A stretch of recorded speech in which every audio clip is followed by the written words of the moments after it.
നമസ്കാരം. ഏവർക്കും white line വാർത്തയിലേക്ക് സ്വാഗതം. ഈ ആഴ്ചയിലെ പ്രധാന വാർത്തകൾ. കേരളത്തിന്റെ ദേശീയോത്സവമായ ഓണത്തിന്റെ അലയൊലികൾ മഹാരാഷ്ട്രയിൽ ഇന്നും തുടർന്നുകൊണ്ടിരിക്കുന്നു. മറുനാടൻ മലയാളികൾക്ക് ലഭ്യമാകുന്ന അവധി ദിവസങ്ങൾ ഓണാഘോഷങ്ങൾ കൊണ്ട് അർത്ഥപൂർണമാക്കുന്ന കാഴ്ചകളാണ് എവിടെയും കാണുവാൻ കഴിയുക.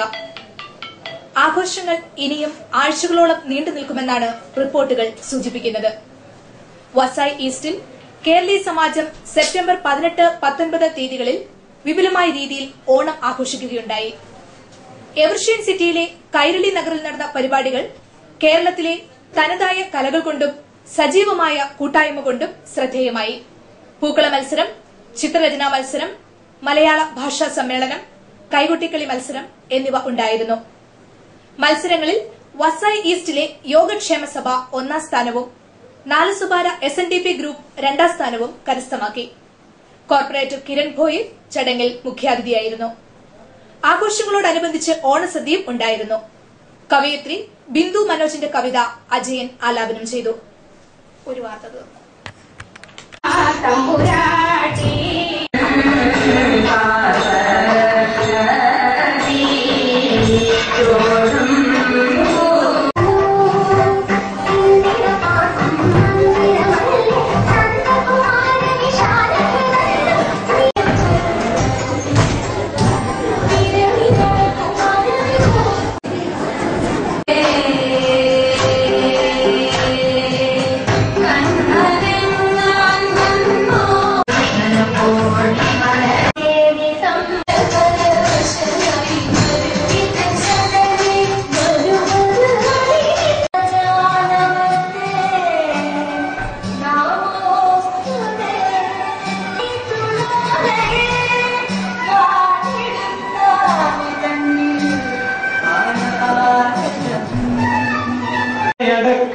നോക്കുന്ന മുക്കുറ്റിക്കും വെള്ളയുടുത്തു വന്ന തുമ്പപ്പൂവിനും ഒരേ നാളം. പ്രകൃതി മുത്തിച്ചുവപ്പിച്ച കാശുത്തുമ്പക്കുവാണം. മഴയിൽ കുളിച്ച ഒരു ചിങ്ങം കൂടി മായുന്നു. പ്രണയാനുഭൂതിയുടെ കാലൊച്ചയ്ക്കായി വീണ്ടും ഒരു കാത്തിരിക്കുന്നത്. മഴയിൽ കുളിച്ച ഒരു ചിങ്ങം കൂടി മായുന്നു. പ്രണയാനുഭൂതിയുടെ കാലൊച്ചയ്ക്കായി വീണ്ടും ഒരു കാത്തിരിപ്പ്. മഴയിൽ നനഞ്ഞ പുരോണക്കാലം. മഴയിൽ നനഞ്ഞ ഒരോണക്കാലം. സാന്ദ്രമീ പ്രളയകാലം. സാന്ദ്രമീ പ്രളയകാലം.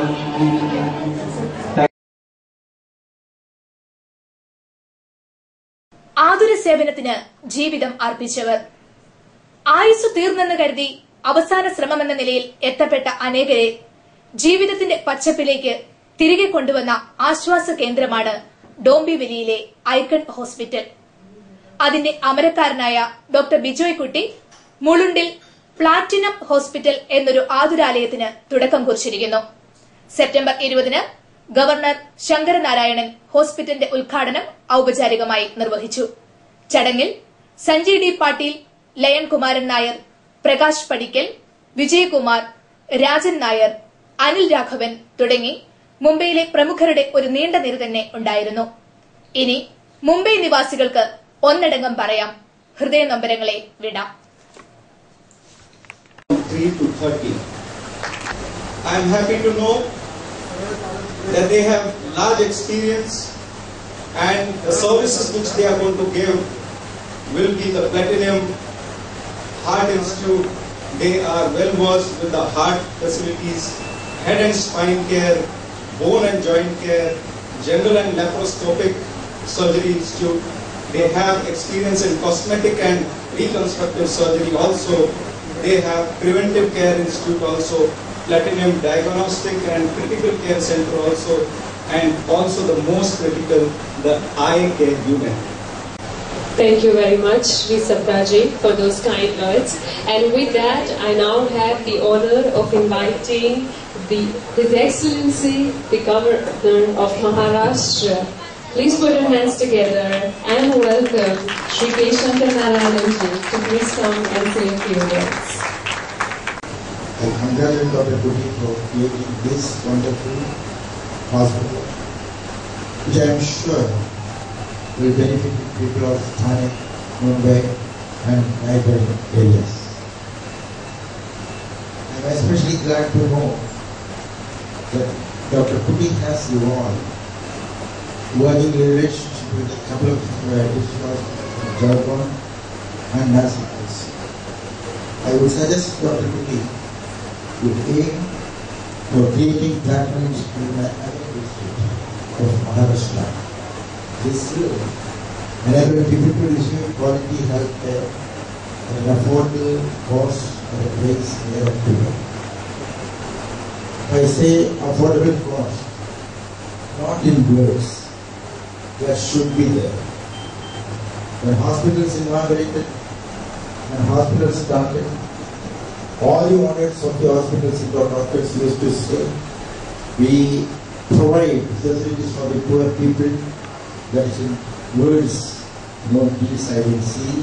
So far, that should be there. Otherwise, there is no meaning for it. Thanks to the healthcare revolution in India, quality healthcare is available at least in major cities of India. By an organization called SEARCH in the tertiary districts, Maharashtra from, or even tribals are getting affected by problems like hypertension and heart ailments. We are already burdened with communicable diseases like tuberculosis and malaria. The lifeline diseases are silently taking havoc, so that there should be suitable institutions responsible to tackle these diseases through awareness initiative and medical preparedness. We must all work together to devise the imaginative ways. Even if 10% that can were spent on preventive care, it will alter whole scenario unless we take preventive care. And I know that should not be the nature or the approach with patients. All the hospitals used to say when we have 100 beds, of course we will give 5 beds or 10 beds for the poor patient. But when poor patients go there won't be a bed occupied by the other people. That's what we can do. Doctors and hospitals and management should have a human approach, a human mind. That is more important nowadays. The corporate hospitals need not worry about all that. They have tons of money with them. They want more tons of money to add to that. But should not be the motive of the small hospitals in the village part. Thank you very much. With all due wishes, Dr. Puri, improve and well.